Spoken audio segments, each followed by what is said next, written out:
Welcome to HortTube. My name is John Putnam. In this video, we're going to be planting this Color Guard Yucca into a container, in a winter container. You wouldn't think this doesn't look like a plant that would survive the winter, but we'll talk more about that in a minute. I'm going to put some daffodils in here. We have lots and lots of bulbs we're going to be planting over the next few weeks. And after you see this video, there's another container planting video, which Steph goes through some design parts, and a video we kind of share back and forth some of the other containers that we've just finished up. So you'll see that right after you see this one, and then there's going to be pansies going in here as well.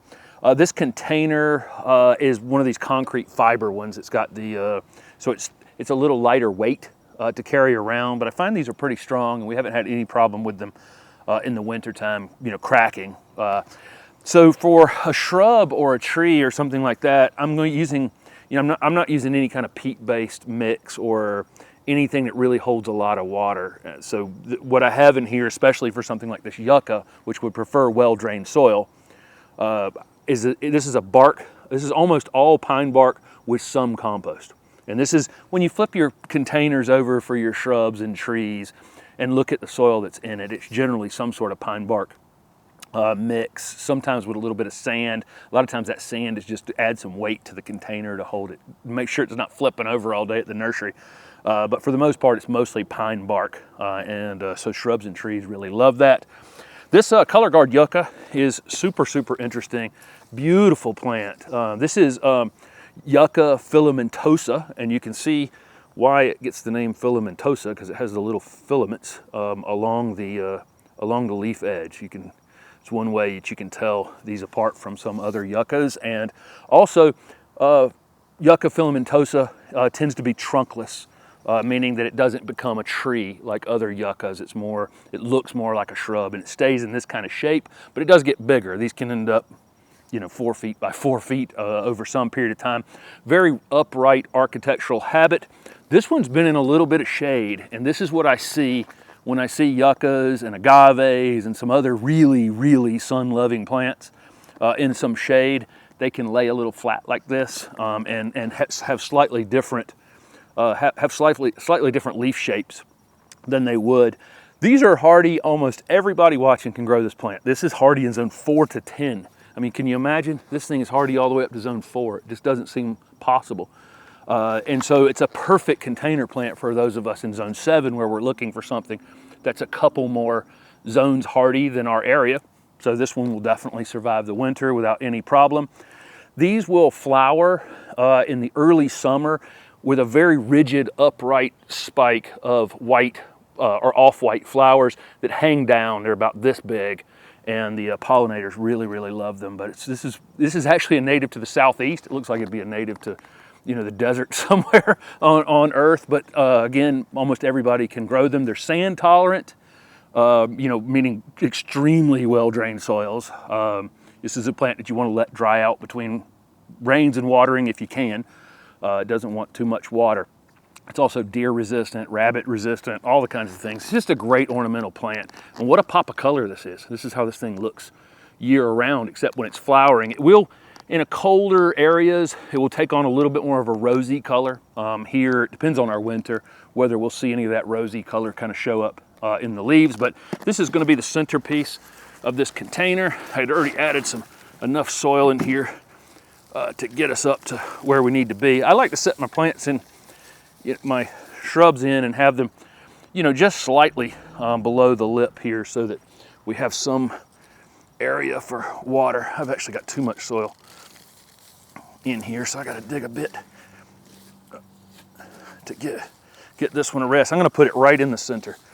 Okay, so it's going to be the centerpiece right there, and we're just going to have some bulbs come up from within this and bloom in February or early March. One thing I want to show you real quick on this Color Guard Yucca is on the top of that soil were rice hulls, and I think you guys may have already seen this already, or you're going to be seeing it more and more. A lot of the growers are using rice hulls like this, or they're using sawdust on top of their soil in their containers, and they're doing that to create a really dry surface area on the top of their containers to prevent weeds from germinating. So weed seeds that get blown in on top will have a difficult time germinating in a very, very dry environment right up on the top. So if you're seeing that in your containers, there's nothing wrong with it. That's what it's for. And so, like I say, we've seen some using sawdust.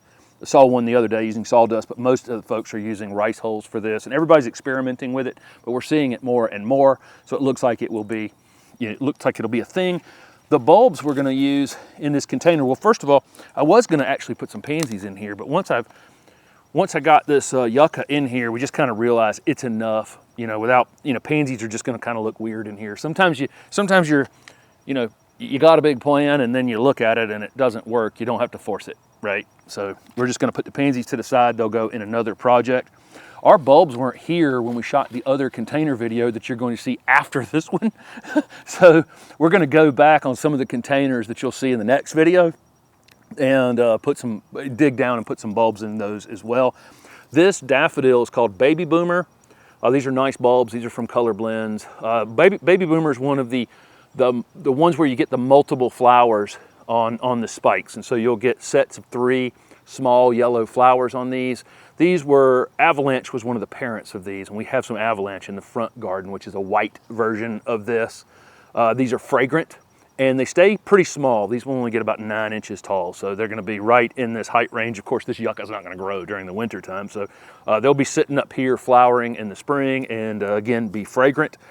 Your daffodils or any bulbs go about 3 times the height of the bulb down in there. So what I did was I just left this area right around the edge about that far down. And so I'll just thumb these in like this, and then I'll put my soil over the top so the soil comes up just below the edge here, but puts the bulbs down where there is about 2 times the soil or 2 times the height of the bulb above them. So that's what I plan on doing. And this soil's still loose enough that I can push them down in there pretty easily. I don't know how many I'll put in here, maybe 10, 12 bulbs ultimately, but this is pretty quick and easy. Of course, daffodils are rodent resistant and rabbit and deer resistant, and they naturalize for us in our area. So after we use them in this container, we can stick them in the ground somewhere and they'll come back everywhere every year for us in the ground here. So we'll just let the foliage die back some, and then we'll do that. So I think that is probably about enough of those. I don't know how many I put in there. I put them about 3 inches apart so we get an actual show out of this. We don't, again, we're gonna use these in the garden later. So I might move one closer to another one and create another spot right there. And I think that's good. So I've got some more of this bark and compost mix that I'm gonna put under here. Again, it's mostly bark because this yucca really needs to drain. This yucca can stay in here for the next 2 years. I'm not gonna fertilize it now. It doesn't need it. And the bulbs have everything they need. They stored their energy when they went to sleep last March or April, over in Holland, in all likelihood. So whenever they went to sleep, May, probably over there, they stored whatever they needed. And so they don't need anything. The yucca doesn't need anything. Sometime after the daffodils bloom in the spring, this container will get fertilized, and we may put something else in here with this yucca at that time. But we're gonna leave this in here for about 2 years.